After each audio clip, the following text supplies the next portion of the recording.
അപ്പം വെള്ളം ഇതുവരെ ഇപ്പം വളരെ കുറഞ്ഞിട്ടുണ്ട്. ആ ചുമരിൻ്റെ ആ അടിയാളം വരെ വെള്ളമായിരുന്നു. ഓഫീസിലുള്ള മൊത്തം സാധനങ്ങളൊക്കെ നശിച്ചു പോയിട്ടുണ്ട്. പിന്നെ അവിടെ വില്ലേജ് ഓഫീസറൊക്കെ കാലത്ത് എത്തിയിട്ടുണ്ട്. അതുപോലെ വാർഡ് മെമ്പർമാർ ഇവിടെ എത്തിയിട്ടുണ്ട്, പഞ്ചായത്തിൻ്റെ ആൾക്കാർക്ക് എത്തിയിട്ടുണ്ട്. പിന്നെ പ്രത്യേകിച്ച് കുട്ടികളോട് ഇവിടെയുള്ള പരിസര പ്രദേശങ്ങളോട് പറയണം, വെള്ളത്തിൽ കളിക്കരുതെന്നൊക്കെ പറയണം. ഡേഞ്ചറാണ്, എല്ലാം കൊണ്ട് ഡേഞ്ചർ സ്ഥിതിയിലുള്ളത്. പിന്നെ രോഗങ്ങളെല്ലാം പിടിപെടാൻ സാധ്യതയുണ്ട്. പിന്നെ എല്ലാവരും എത്തിയിട്ടുണ്ട്, വില്ലേജിൽ നിന്നുള്ള ആൾക്കാർ മുഴുവൻ എത്തിയിട്ടുണ്ട്, പഞ്ചായത്തിൽ എത്തിയിട്ടുണ്ട്, മെമ്പർമാരൊക്കെ ഇവിടെ ഉണ്ട്. ഇനി ഇങ്ങനത്തെ പ്രശ്നം വരുന്നതാണെങ്കിൽ ദയനീയമായിരിക്കും. ഇപ്പം വെള്ളം കുറഞ്ഞുകൊണ്ടേ ഇരിക്കുകയാണ്. ഇതാണ് ഇപ്പം നിലവിലെ സ്ഥിതി. സ്കൂളും മദ്രസേൻ്റെ കാര്യം, ഓഫീസൊക്കെ വളരെ ഒരുപാട് നഷ്ടങ്ങളുണ്ട്. വാഹനങ്ങൾ നശിച്ചു പോയിട്ടുണ്ട്.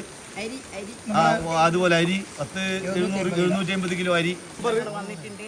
സ്കൂളിലെ ഓഫീസിലെ റെക്കോർഡ്സ് ഒക്കെ പാതിരാക്ക് വന്നിട്ട് കുറച്ച് സാധനങ്ങളൊക്കെ എടുത്തു വെച്ചിട്ടുണ്ട്. 750 കിലോയോളം അരി മുങ്ങിപ്പോയിട്ടുണ്ട്. അടുക്കളയും ഓഫീസ് റൂമും പൂർണ്ണമായും മുങ്ങിപ്പോയിട്ടുണ്ട്.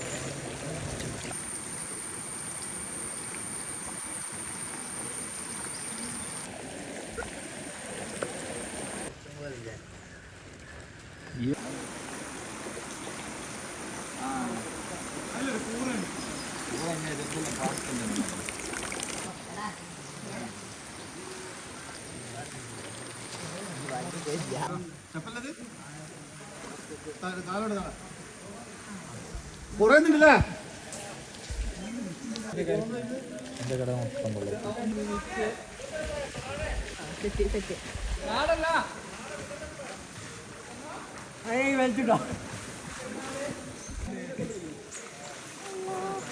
അതൊന്ന് വീടെടുത്ത് റെഡിക്കിട്ടു.